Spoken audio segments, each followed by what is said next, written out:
ने ईमानदार को भी घुटने टेकने के लिए मजबूर कर दिया था। उसका मन स्वीकार नहीं करता था, लेकिन उसे परिस्थितियों को सहना पड़ता था, मजबूरन स्वीकार करना पड़ता था। दिवाली के बाद की घटनाओं से ये सिद्ध हो चुका है कि करोड़ों देशवासी ऐसी घुटन से मुक्ति के अवसर की तलाश कर रहे थे। हमारे देशवासियों की अंतर ऊर्जा को हमने कई बार अनुभव किया है, चाहे सन 62 की लड़ाई हो, 65 की लड़ाई हो, 71 की लड़ाई हो, करगिल का युद्ध हो। भारत के कोटि कोटि नागरिकों की संगठित शक्तियों और अप्रतिम देशभक्ति के हमने दर्शन किए हैं। कभी ना कभी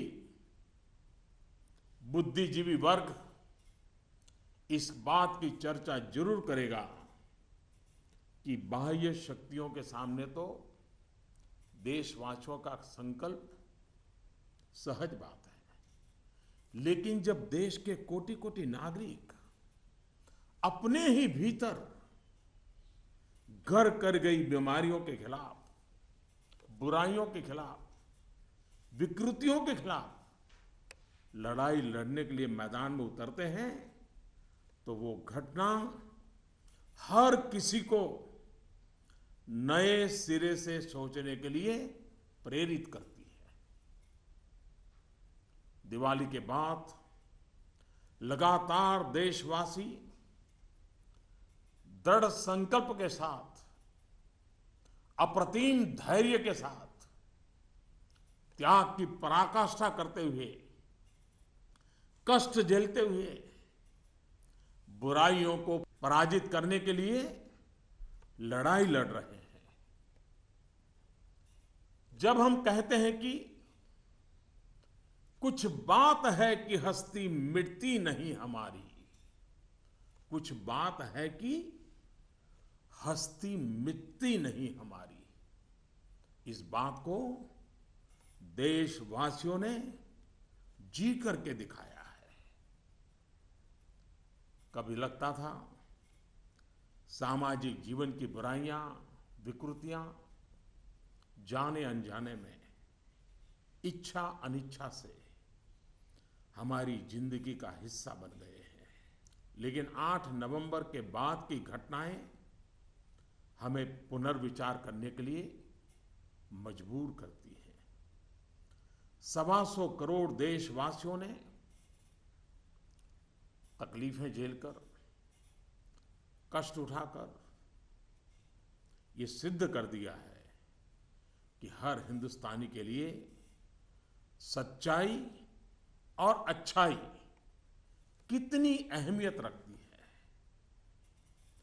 काल के कपाल पर यह अंकित हो चुका है कि जनशक्ति का सामर्थ्य क्या होता है, उत्तम अनुशासन किसे कहते हैं, अपप्रचार की आंधी में सत्य को पहचानने की विवेक बुद्धि किसे कहते हैं, सामर्थ्यवान बेबाक बेईमान के सामने ईमानदारी का संकल्प कैसे विजय पाता है, गरीबी से बाहर निकलने को आतुर जिंदगी भव्य भारत के निर्माण के लिए क्या कुछ नहीं कर सकती। देशवासियों ने जो कष्ट झेला है वो भारत के उज्जवल भविष्य के लिए नागरिकों के त्याग की मिसाल है। 125 करोड़ देशवासियों ने संकल्पबद्ध होकर अपने पुरुषार्थ से, अपने परिश्रम से, अपने पसीने से उज्जवल भविष्य की आधारशिला रखी है। आमतौर पर जब अच्छाई के लिए आंदोलन होते हैं तो सरकार और जनता आमने सामने होती है। ये इतिहास की ऐसी मिसाल है जिसमें सच्चाई और अच्छाई के लिए सरकार और जनता दोनों मिलकर कंधे से कंधा मिलाकर लड़ाई लड़ रहे हैं। मेरे प्यारे देशवासियों, मैं जानता हूं कि बीते दिनों आपको अपना ही पैसा निकालने के लिए घंटों लाइन में लगना पड़ा, परेशानी उठानी पड़ी। इस दौरान मुझे सैकड़ों हजारों चिट्ठियां भी मिली हैं। हर किसी ने अपने विचार रखे हैं, संकल्प भी दोहराया है, साथ ही साथ अपना दर्द भी मुझसे साझा किया है। इन सब में एक बात मैंने हमेशा अनुभव की, आपने मुझे अपना मानकर के बातें कही हैं।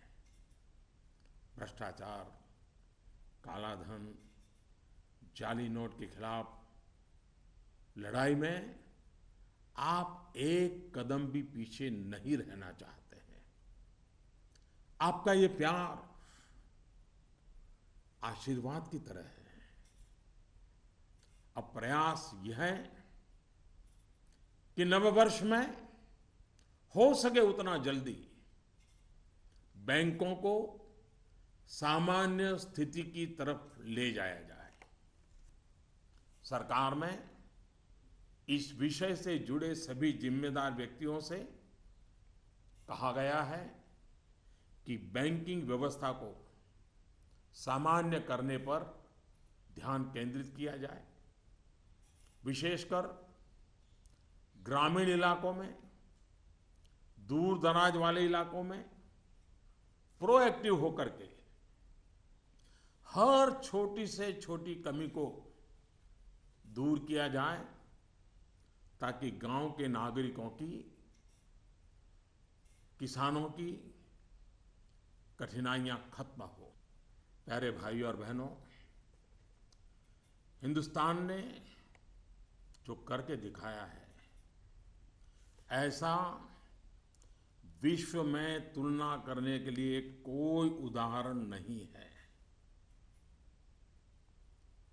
बीते कुछ वर्षों में 1000 और 500 के नोट सामान्य प्रचलन में कम और पैरेलल इकोनॉमी में ज्यादा चल रहे थे। हमारी समकक्ष जो अर्थव्यवस्था वाले देशों में भी इतना कैश नहीं होता जितना हमारे यहां पहाड़ के पहाड़ हो गए। हमारी अर्थव्यवस्था में बेतहाशा बढ़े हुए नोट महंगाई बढ़ा रहे थे, काला बाजारी बढ़ा रहे थे, देश के गरीब से उसका अधिकार छीन रहे थे। अर्थव्यवस्था में कैश का अभाव, नगद का अभाव तकलीफदेह है। तो हम ये भी न भूले, कैश का प्रभाव, नगद का प्रभाव और अधिक तकलीफदेह होता है। हमारा ये प्रयास है कि इसका संतुलन बना रहे। एक बात में सभी अर्थशास्त्रियों की सहमति है कि कैश अथवा नगद अगर अर्थव्यवस्था से बाहर होते हैं तो विपत्ति है।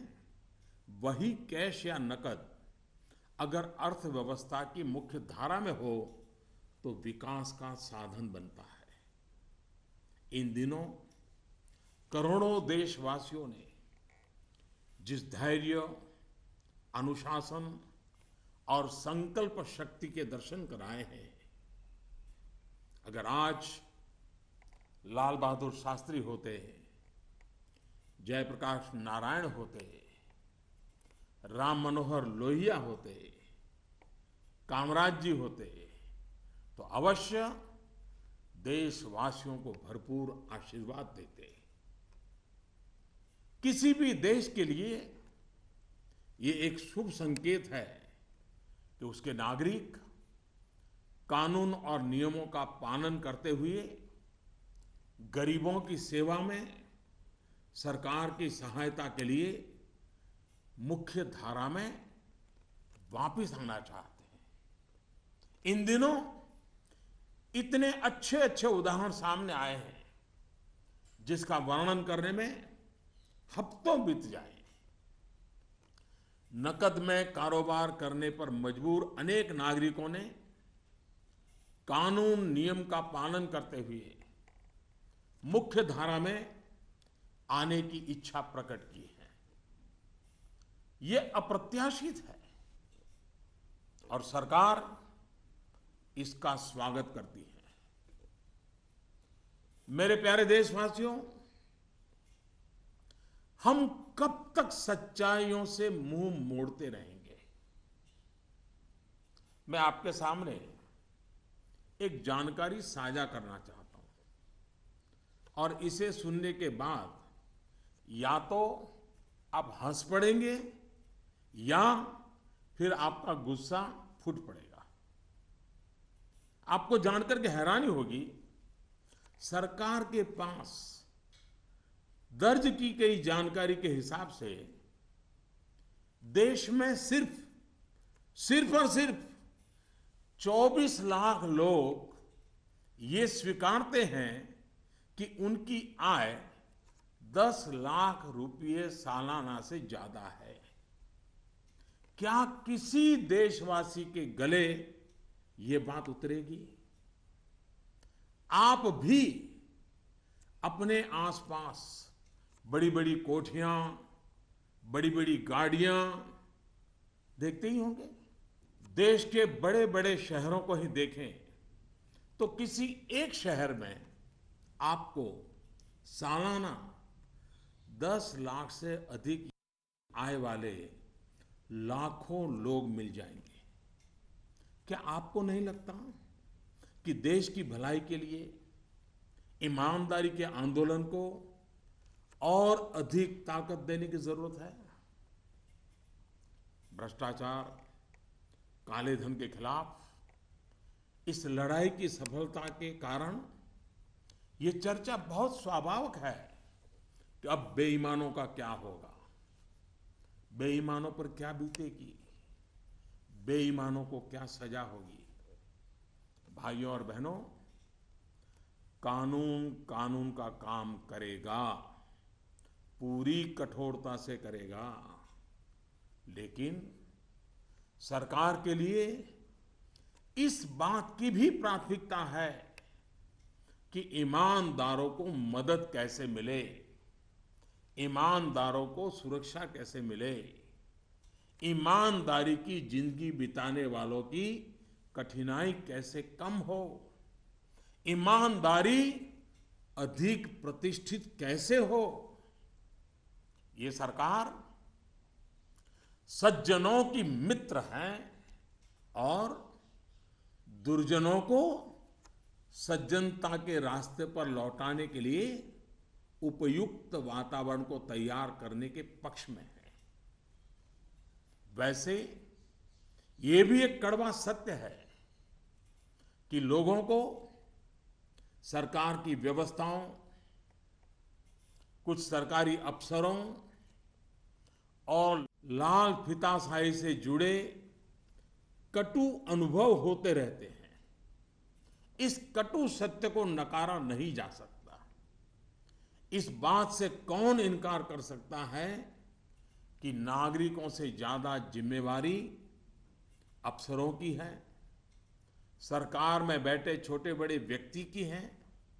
और इसलिए चाहे केंद्र सरकार हो, राज्य सरकार हो या फिर स्थानीय निकाय, सबका दायित्व है कि सामान्य से सामान्य व्यक्ति के अधिकार की रक्षा हो, ईमानदारों की मदद हो और बेईमान अलग थलग हो। दोस्तों, पूरी दुनिया में एक सर्वसामान्य तथ्य है कि आतंकवाद, नक्सलवाद, जाली नोटों का कारोबार, ड्रग के धंधे से जुड़े लोग, मानव तस्करी से जुड़े लोग, हथियारों के कारोबार में लगे लोग, ये सब लोग काले धन पर ही निर्भर रहते हैं। ये समाज और सरकारों के लिए नासूर बन गया है। इस एक निर्णय ने इन सब पर गहरी चोट पहुंचाई है। आज काफी संख्या में नौजवान हिंसा का रास्ता छोड़ मुख्य धारा में लौट रहे हैं। अगर हम जागरूक रहें तो अपने बच्चों को हिंसा और अत्याचार के उन रास्तों पर वापस लौटने से बचा पाएंगे। इस अभियान की सफलता इस बात में भी है कि अर्थव्यवस्था की मुख्य धारा से बाहर जो धन था वो बैंकों के माध्यम से अर्थव्यवस्था की मुख्य धारा में वापस आ गया है। पिछले कुछ दिनों की घटनाओं से ये सिद्ध हो चुका है कि चालाकी के रास्ते खोजने वाले बेईमान लोगों के लिए आगे के रास्ते बंद हो चुके हैं। टेक्नोलॉजी ने इसमें बहुत बड़ी सेवा की है। आदतन बेईमान लोगों को भी अब टेक्नोलॉजी की ताकत के कारण काले कारोबार से निकलकर कानून नियम का पालन करते हुए मुख्य धारा में आना ही होगा। साथियों, बैंक कर्मचारियों ने